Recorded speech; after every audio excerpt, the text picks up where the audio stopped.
السلام علیکم ورحمۃ اللہ وبرکاتہ۔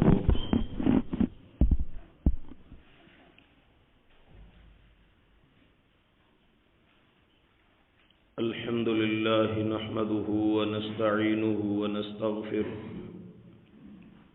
ونعوذ باللہ من شرور انفسنا ومن سیئات اعمالنا، من يهده الله فلا مضل له ومن يضلله فلا هادي له، وأشهد أن لا إله إلا الله وحده لا شريك له، وأشهد أن محمدا عبده ورسوله،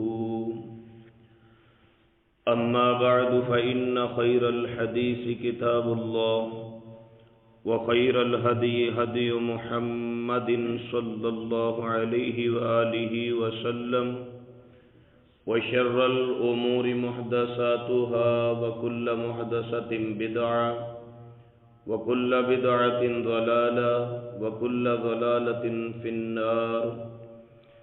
اللهم صل على محمد وعلى آل محمد كما صليت على إبراهيم وعلى آل إبراهيم إنك حميد مجيد۔ اللهم بارك على محمد وعلى آل محمد كما باركت على إبراهيم وعلى آل إبراهيم إنك حميد مجيد۔ أما بعد، أعوذ بالله السميع العليم من الشيطان الرجيم، بسم الله الرحمن الرحيم۔ أفلا يتدبرون القرآن أم على قلوب أقفالها؟ وقال الله تعالى: وَلَقَدْ يَسَّرْنَا الْقُرْآنَ لِلذِّكْرِ فَهَلْ مِن مُّدَّكِرٍ۔ اللہ سبحانہ و تعالی کا جتنا بھی شکر ادا کریں وہ کم ہے کہ جس اللہ نے ہمیں قرآن پاک کا مفہوم، تشریح، توضیح، اس کے معانی، مطالب، اس کی تفسیر اور اس کے احکامات سے آشنائی کے لیے آج 11 دسمبر سن 2021 سے تیسری مرتبہ تفسیر القرآن کی کلاس شروع کرنے کی توفیق عنایت فرمائی۔ میری اپنے مالک کے حضور انتہائی عاجزی اور انکساری کے ساتھ یہ دعا ہے کہ مالک الملک علی کل شیء قدیر اللہ ریاکاری کی لعنت سے محفوظ فرما کر، تصنع اور دکھلاوے سے بچا کر، خالصتاً اپنی رضا کے لیے پڑھنے والوں اور پڑھانے والے پہ اپنا کرم و فضل فرما کے ہماری زندگی کا ایک ایک پل قرآن حکیم کے احکامات کے عین موافق ہمیں بسر کرنے کی توفیق عنایت فرمائیں۔ اور جس طرح آج سے پہلے 2 مرتبہ ہم نے تفسیر القرآن کی تکمیل کی سعادت کو حاصل کیا، میرے مالک صحت و سلامتی اور ایمان کے ساتھ قرآن مجید کی اس دفعہ بھی تفسیر مکمل فرما دیں، اور اگر تفسیر القرآن کے اس راستے میں منزل پر پہنچنے سے پہلے ہم میں سے کوئی اپنے خالق حقیقی کی آواز پہ لبیک کہتے ہوئے موت کی نیند سلا دیا جائے اور کفن کی چادر اوڑھ کے منو مٹی تلے چلا جائے، تو ہم آغاز میں دعا کرتے ہیں، اللہ زندگی کی کمیوں کوتاہیوں سے اور ظاہری پوشیدہ عیوب سے اللہ درگزر فرما کے ہمارا آخرت میں صالحین کے ساتھ شمار فرما دے، اور قرآن مجید کی برکت سے اللہ ہماری قبروں کو پر نور فرما دے۔ قرآن مجید یقیناً اللہ سبحانہ و تعالی کی ایک ایسی نعمت عظمیٰ ہے کہ ہم اس نعمت کا حق ہی ادا نہیں کر سکتے۔ قرآن مجید اپنی تعلیم و تلقین کے حوالہ سے ایسی پرعظمت کتاب ہے کہ اللہ سبحانہ و تعالی نے ارشاد فرمایا لو انزلنا هذا القرآن على جبل لرأيته خاشعا متصدعا من خشیۃ اللہ۔ یہ قرآن پاک ایسی کلام ہے، اللہ فرماتے ہیں کہ اگر پہاڑوں پہ میں اس کو نازل کرتا تو پہاڑ بھی اس کا بوجھ نہ اٹھا سکتے، پہاڑ بھی ریزہ ریزہ ہو جاتے۔ یہ ایسی کتاب ہے جو زندگی میں انقلاب برپا کرنے کے ساتھ ساتھ انسان کو اللہ کا قرب بھی نصیب فرماتی ہے۔ قرآن مجید ایک ایسی کتاب ہے کہ جس کے ایک ایک حرف کے بدلے اللہ سبحانہ و تعالی 10 نیکیاں نصیب فرماتے ہیں۔ قرآن مجید ایسی کتاب ہے جس کے متعلق حضور نے فرمایا ان اللہ یرفع بہذا الکتاب اقواما، اللہ قوموں کو ترقی اور عروج ہی قرآن مجید کی وجہ سے دیتا ہے، اور اللہ سبحانہ و تعالیٰ قرآن مجید پہ غور و فکر کرنے کی وجہ سے قوموں کو عروج بخشتے ہیں۔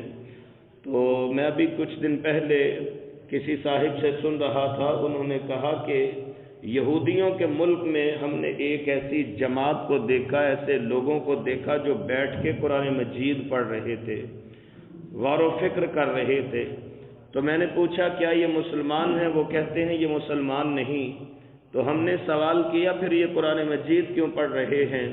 تو وہ کہنے لگے کہ قرآن مجید پہ غور و فکر کر کے یہ نئے نئے راستے دریافت کرتے ہیں، یہ سائنس کے نئے نئے انکشافات کی کوشش کرتے ہیں، اور ایسے ایسے گوہر اور موتی اور ایسے ایسے ہیرے اور جواہرات اللہ نے قرآن مجید کی تعلیم میں رکھے ہیں۔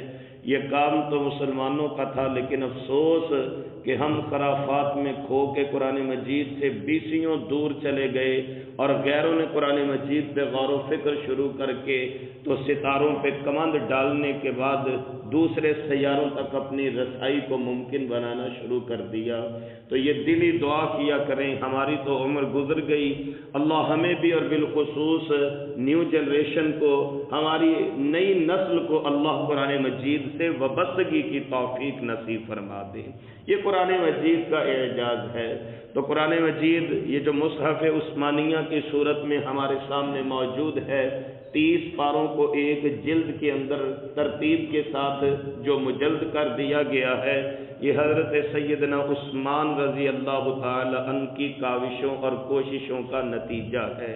یعنی نزولی اعتبار سے ترتیب اور تھی، لیکن حضرت سیدنا عثمان رضی اللہ تعالی عنہ نے اس ترتیب کے ساتھ قرآن مجید کو 30 پاروں کی صورت میں ایک جگہ پہ جمع فرما دیا تھا، اور یہ خدمت قرآن کا بہت بڑا کام ہے۔ اللہ سبحانہ و تعالی امیر المومنین اور داماد رسول سیدنا عثمان غنی رضی اللہ تعالی عنہ کی قبر انور پہ کروڑوں اربوں خربوں رحمتوں اور برکات کا نزول فرما دیں۔ اس مناسبت سے سورۃ الفاتحہ، یہ قرآن مجید کی پہلی سورت، یہاں پہ ہم اس کو پڑھتے ہیں۔ فاتحہ کا مطلب افتتاح کرنا یا کھولنا، تو یہاں سے یہ بھی معلوم ہوتا ہے سورۃ الفاتحہ کو شروع میں رکھنے کا مقصد یہ تھا کہ جتنے علوم قرآن مجید میں آگے چل کے آئیں گے ان کا آغاز یہاں سے ہونا شروع ہو گیا۔ اور میں اگر صرف سورۃ الفاتحہ کی بات کروں تو مجھے امام شعرانی رحمہ اللہ کا وہ قول ورطہ حیرت میں گم کر دیتا ہے۔ الدولۃ المکیہ ایک عربی کی کتاب ہے، اس میں امام شعرانی رحمہ اللہ نے لکھا ہے کہ میرے بھائی افضل الدین رحمۃ اللہ علیہ بہت بڑے مفسر تھے، وہ قرآن مجید پہ اس قدر غور کیا کرتے تھے کہ صرف سورۃ الفاتحہ میں سے انہوں نے 2,47,999 علوم دریافت کر دیے تھے، صرف سورۃ الفاتحہ۔ ہمارے نزدیک یہ صرف 7 آیات کی ایک چھوٹی سی صورت ہے، ہمارا بچہ الحمدللہ رٹا لگا کے اس کو پڑھ لیتا ہے، دن میں کئی دفعہ ہم نمازوں میں بھی دہراتے ہیں۔ تو لیکن جب اس پہ غور و فکر کی اگر کوشش کریں تو پھر امام شعرانی کے بھائی افضل الدین رحمہ اللہ ایسے تھے کہ جنہوں نے 2,47,999 علوم صرف سورۃ الفاتحہ میں سے نکالے تھے۔ اور پھر سورۃ الفاتحہ سے بھی پیچھے آ جائیں، اللہ اکبر کبیرہ، بسم اللہ الرحمن الرحیم، یہ ایک ایسی آیہ مبارکہ ہے کہ حضرت سیدنا علی المرتضی رضی اللہ تعالی عنہ فرمایا کرتے تھے کہ میں صرف اگر بسم اللہ کی تفسیر لکھنی شروع کروں تو 70 اونٹوں پہ میری کتابیں لاد دی جائیں۔ آپ اندازہ کیجئے ایک اونٹ کے اوپر کم از کم 17 من وزن لادا جا سکتا ہے، تو اندازہ کیجئے کہ حضرت سیدنا علی المرتضی رضی اللہ تعالیٰ عنہ فرما رہے ہیں کہ اگر میں صرف بسم اللہ کی تفسیر لکھوں تو وہ 70 اونٹوں پہ پوری آئے۔ اللہ اکبر کبیرہ۔ اعوذ باللہ من الشیطان الرجیم، حکم الہی ہے کہ جب بھی تم قرآن مجید کی قرأت اور تلاوت شروع کرو فاستعذ باللہ من الشیطان الرجیم، شیطان مردود سے پناہ مانگ لیا کرو۔ وجہ یہ ہے کہ جب تم تلاوت شروع کرو گے تمہیں قرب الہی نصیب ہوگا، اور شیطان قطعی طور پہ نہیں چاہتا کہ تم اللہ کے مقرب بن کے جنت کے مالک اور وارث بنا دیے جاؤ۔ ایک تو یہ اصول اور ضابطہ ہے شریعت کا کہ ہم نے جب بھی قرآن مجید پڑھنا شروع کرنا ہے اعوذ باللہ من الشیطان الرجیم، اس سے شیطانی وسوسے بھاگ جاتے ہیں، شیطانی حملوں سے اور شیطانی دسیسہ کاریوں سے اور ابلیس کی تلبیسیوں سے اللہ سبحانہ و تعالی ہمیں اپنی امان میں محفوظ فرما لیتے ہیں۔ بسم اللہ الرحمن الرحیم، اس کے متعلق میں نے عرض کر دیا کہ اگر اسی کی تفسیر کی طرف چلے جائیں تو پھر حضرت علی المرتضی فرماتے ہیں کہ 70 اونٹ بھی کم پڑ جائیں میری بسم اللہ کی تفسیر لکھی ہوئی رکھنے کے لیے۔ اللہ اکبر۔ اور امام ابن کثیر رحمہ اللہ کے ایک استاد تھے امام جمال الدین یوسف المزی رحمۃ اللہ علیہ، انہوں نے قرآن مجید کی تفسیر لکھی اور قرآن مجید کی تفسیر اتنی ضخیم لکھی کہ 3000 جلدیں بن گئیں قرآن مجید کی تفسیر لکھتے ہوئے۔ 3000 جلدوں میں حافظ ابن کثیر رحمۃ اللہ علیہ کے جو استاد ہے امام مزی رحمہ اللہ، انہوں نے 3000 جلدوں میں قرآن پاک کی تفسیر لکھی ہے۔ اور جو تلامذہ تھے، شاگرد تھے، وہ ہنس کے کہنے لگے استاد جی اتنی لمبی چوڑی تفسیر کس نے پڑھنی ہے، تو آپ تھوڑی سی شارٹ کر دیں، مختصر کرنے کی کوشش کریں۔ تو مفسرین اور مورخین نے لکھا ہے کہ امام مزی رحمہ اللہ نے جو تفسیر اپنی مختصر کی تھی وہ بھی 900 جلدوں میں پوری آئی تھی، جو مختصر سے مختصر کی تھی۔ تو اس لیے بھائیوں قرآن مجید کے اندر جتنا آپ غور و فکر کرتے جائیں گے، یہ کسی ایک زمانے کے ساتھ، اس کی تفسیر کسی ایک وقت یا کسی ایک سال کے ساتھ لمیٹڈ نہیں ہے۔ جیسے جیسے وقت آگے چلتا جائے گا آپ جتنی مرتبہ تفسیر پڑھیں گے، یہ مجھے تیسری مرتبہ اللہ نے توفیق اور سعادت نصیب فرمائی ہے، آپ یقین کیجئے جب بھی میں پڑھاتا ہوں پہلے سے کچھ نہ کچھ نیا اللہ سبحانہ و تعالیٰ کی طرف سے وہ معاملات سامنے آ جاتے ہیں۔ تو یہ تو قرآن مجید ہے، افلا یتدبرون القرآن، اس میں غور و فکر کرتے جاؤ، جتنا غور و فکر کرتے جاؤ گے قرآن مجید کی تفسیر اور اس کے مفہوم کو سمجھنے کے سمندر میں جتنے غوطے لگاتے جائیں گے، ہر غوطے کے بعد ایک نیا موتی آپ کے ہاتھ میں آئے گا، ایک نیا ہیرا اور جواہر آپ کے ہاتھ میں آئے گا۔ تو اللہ فرماتے ہیں بسم اللہ الرحمن الرحیم، یہ مستقل طور پہ سورۃ النمل کی ایک آیہ مبارکہ ہے۔ بسم اللہ الرحمن الرحیم، حضرت سیدنا سلیمان علیہ السلام اس کو خط کے شروع میں لکھا کرتے تھے، جیسا کہ ملکہ بلقیس کو بھی خط لکھا تھا اور شروع میں لکھا تھا انہ من سلیمان و انہ بسم اللہ الرحمن الرحیم۔ رسول اللہ صلی اللہ علیہ وآلہ وسلم کا فرمان ہے میرے اوپر ایک ایسی آیہ مبارکہ اتری ہے جو حضرت سلیمان اور میرے علاوہ کسی دوسرے نبی پہ نہیں اتری۔ اور بسم اللہ الرحمن الرحیم اس کے نزول کے وقت حدیث مبارکہ میں آتا ہے کہ شیطانوں کو بھگا دیا گیا تھا، بادل پھٹ پڑے تھے اور اللہ کی رحمت برس پڑی تھی، اور زمین کے کائنات کے اوپر ایک عجب سما پیدا ہو گیا تھا جس وقت بسم اللہ الرحمن الرحیم نازل ہوئی تھی۔ رسول اللہ صلی اللہ علیہ وآلہ وسلم نے فرمایا کہ ہر کام کو بسم اللہ الرحمن الرحیم سے شروع کیا کرو، اللہ تمہارے اس کام میں برکت فرما دیں گے۔ اور بعض مفسرین لکھتے ہیں کہ جو بسم اللہ الرحمن الرحمن الرحیم پڑھتا ہے اللہ اسے جہنم کے جو 19 دروغے ہیں ان سے محفوظ فرما لیتے ہیں۔ اور اس کی توجیہ انہوں نے یہ لکھی ہے کہ بسم اللہ الرحمن الرحیم کے 19 حروف ہیں، اور ایک ایک حرف کے بدلے بسم اللہ کی برکت سے انسان کو اللہ جہنم کے فرشتوں کی مار سے محفوظ فرما لیتے ہیں۔ اور ہمارے اسلاف اور صحابہ کرام رضوان اللہ علیہم اجمعین ان کی یہ معمول تھا، ان کا روٹین تھی کہ وہ بسم اللہ الرحمن الرحیم کو اپنا معمول رکھتے تھے، اپنے ہر کام کو شروع کرتے ہوئے بسم اللہ الرحمن الرحیم پڑھیں۔ حضور نے گارنٹی دی کہ اللہ آپ کے کام میں خیر و برکات کا نزول فرما دیں گے۔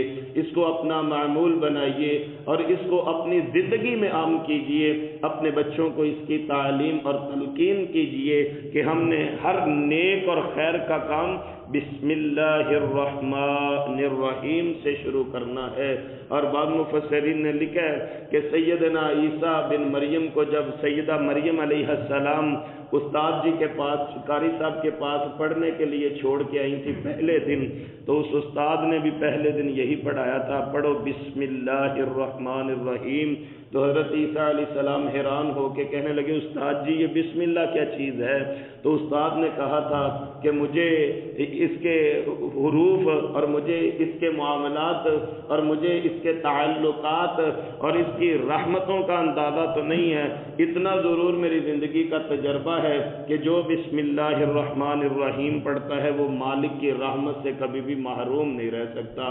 ہم نے قرآن مجید کو آج شروع کیا ہے بسم اللہ الرحمن الرحیم سے شروع کیا ہے۔ اس دعا کے ساتھ ہم آج اسی سبق پہ اکتفا کرتے ہوئے اپنی بات کو مکمل کرتے ہیں کہ قرآن مجید کا اصول ہے شرعی کہ جب بھی ہم نے قرآن مجید کی تلاوت کرنی ہے اعوذ باللہ من الشیطان الرجیم لازمی پڑھنا ہے، اور بسم اللہ الرحمن الرحیم جس سے یہ سورہ مبارکہ بھی شروع ہو رہی ہے، آئندہ آنے والی ساری صورتیں شروع ہوں گی۔ اور حضور پہ جب وحی آتی تھی تو نبی کائنات صلی اللہ علیہ وسلم نہیں پہچان پاتے تھے کہ صورت کب بدلی ہے، تو بسم اللہ ایک ایسی نشانی تھی کہ جب جبریل امین آ کے دوبارہ بسم اللہ الرحمن الرحیم پڑھاتے تو حضور فرماتے میں سمجھ جاتا پچھلی صورت مکمل ہو گئی ہے، نئی صورت نازل ہو گئی ہے۔ ہمارا یہ جو نماز کا معاملہ ہے، ہمارے قرآن کرام ہیں، حفاظ ہیں، امام ہیں نماز پڑھانے والے، وہ بھی اس سنت کو ذرا مد نظر رکھا کریں۔ اکثر و بیشتر ہمارے امام بسم اللہ الرحمن الرحیم وہ سری طور پہ پڑھ جاتے ہیں، جہری نہیں پڑھتے۔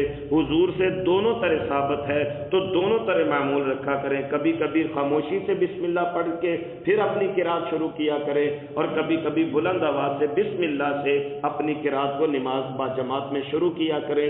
اللہ سبحانہ و تعالی ہمیں قرآن و سنت پہ عمل کی توفیق نصیب فرمائے۔ اور آج دعا کرتے ہیں اللہ تعالی اس کار خیر کو ہم سب کے لیے نجات کا سبب بنا کے خیر و سلامتی کے ساتھ منزل مقصود تک پہنچنے کی توفیق نصیب فرمائے۔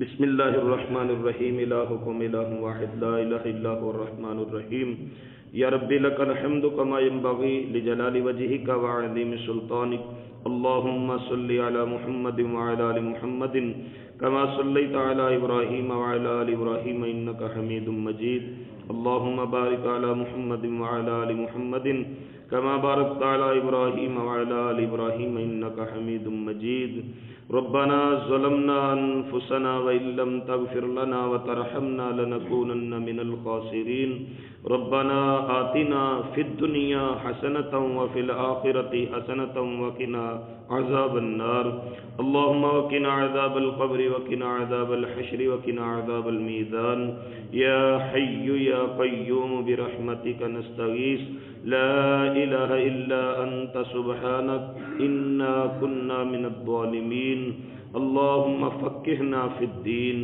اللهم فقهنا في الإسلام اللهم نور قلوبنا وصدورنا للتعليم القرآن۔ اے اللہ، اے خالق و مالک، 100 ماؤں سے زیادہ پیار کرنے والے میرے اعلیٰ کل شیء قدیر رؤوف بالعباد اللہ۔ یقیناً آپ کی مہربانیوں میں سے ایک مہربانی آج ہم پہ ہوئی، ہم نے قرآن پاک کا فہم اور شعور حاصل کرنے کے لیے باضابطہ تیسری مرتبہ آپ کے حکم، آپ کی توفیق سے اور آپ کی نظر رحمت سے تفسیر القرآن کلاس کا آغاز کیا ہے۔ اے میرے مالک، اسے اپنی بارگاہ میں قبول فرما لیں۔ نہ پڑھنے والوں کا کوئی کمال ہے، نہ پڑھانے والے کی کوئی خوبی ہے۔ اے میرے اللہ، یہ تو آپ کی نظر انتخاب ہے جو ہم گناہ گاروں پہ ٹھہر گئی۔ اللہ، ہمیں ایمان کی سلامتی کے ساتھ قرآن مجید کی اس تفسیر کو پڑھنے کی توفیق نصیب فرما دے۔ اے اللہ، قرآن پاک کی برکت سے ہماری مصیبتوں کو رفع فرما دے، ہمارے دکھوں کو دور فرما دے، پریشانیوں کو رفع فرما دے۔ اے مالک کائنات، ہمارے موجودہ حالات تو تذبذب کا شکار ہیں اور ہر طرف پریشانیوں نے ڈیرے ڈال رکھے ہیں۔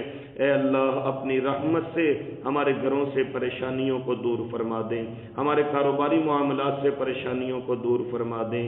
اے اللہ، ہماری زندگی سے پریشانیوں کو دور فرما دیں۔ اللہ، ہمیں حقیقی سکون اور ذکر کی لذت اور اے اللہ درود پاک کی کثرت اور قرآن مجید کی تلاوت سے اپنی زندگیوں کو مزین کرنے کی توفیق نصیب فرما دیں۔ اے اللہ، قرآن پاک کی تعلیم کے لیے جو صبح و اندھیرے میں اٹھ کے مسجد کو آنے والے ہیں، اے میرے مالک، اپنی ان بندوں کی حفاظت فرمانا۔ اے میرے مالک، اپنے ان بندوں کی حفاظت فرمانا، ان کے مال کی، ان کے جانوں کی حفاظت فرمانا۔ اے مالک کے کائنات، ہر قسم کے شر سے محفوظ فرمانا۔ اے اللہ، اندھیروں میں اٹھ کے آنے والوں کے لیے حضور نے کامل و اکمل نور کی بشارت سنائی ہے۔ اے اللہ، ہم سے وہ وعدہ پورا فرما کے اس کی برکت سے اور اس کے توسط سے اللہ ہماری قبروں کا اندھیرا دور فرما دینا۔ قیامت کے اندھیروں میں اللہ اپنی رحمت کا نور نصیب فرما کے پل صراط کی کامیابی نصیب فرما دینا۔ اے اللہ، ہمارے بیماروں کو شفاء کاملہ عاجلہ نافعہ نصیب فرما دے۔ اے اللہ، ہمارے فوت شدگان کی مغفرت فرما دیں۔ اے مالک کائنات، خالق ارض و سما، اللہ جو مقروض ہیں ان کے قرض دور فرما دیں، جو مجبور ہیں ان کی مجبوریوں کو رفع فرما دیں، جو تنگ دست ہیں ان کی تنگ دستیوں کو رفع فرما دیں۔ جملہ جتنی بھی اللہ ہماری آرزویں ہیں، حاجات ہیں، علیم بذات الصدور، میرے مولا ہم سب کی دلی نیک تمناؤں کو پورا فرما دیں، ہمیں ایسا بنا دیں ہم آپ کو پسند آ جائیں۔ اللہ ہم سب کو قبول فرما لیں، اس کلاس پہ اور اس مسجد پہ اللہ اپنی رحمتوں کا نزول فرمائیں۔ اے اللہ، اس محلے اور اس علاقے پہ اپنی رحمتوں کا نزول فرما دیں۔ جو پچھلے منزلوں میں ہمارے ساتھ تفسیر القرآن پڑھتے تھے، آج منو مٹی تلے جا چکے ہیں، اللہ ہمارے ان مرحومین کی بخشش فرما دیں، ان کی مغفرت فرما دیں، ان کے درجات بلند فرما دیں، ہمیں خیر و عافیت سے اس منزل مقصود تک پہنچنے کی توفیق نصیب فرما دینا۔ اے اللہ، ہم سب کو قبول فرما لیں۔ صلی اللہ تعالی علی خیر خلقہ محمد وآلہ وصحبہ اجمعین برحمتک یا ارحم الراحمین۔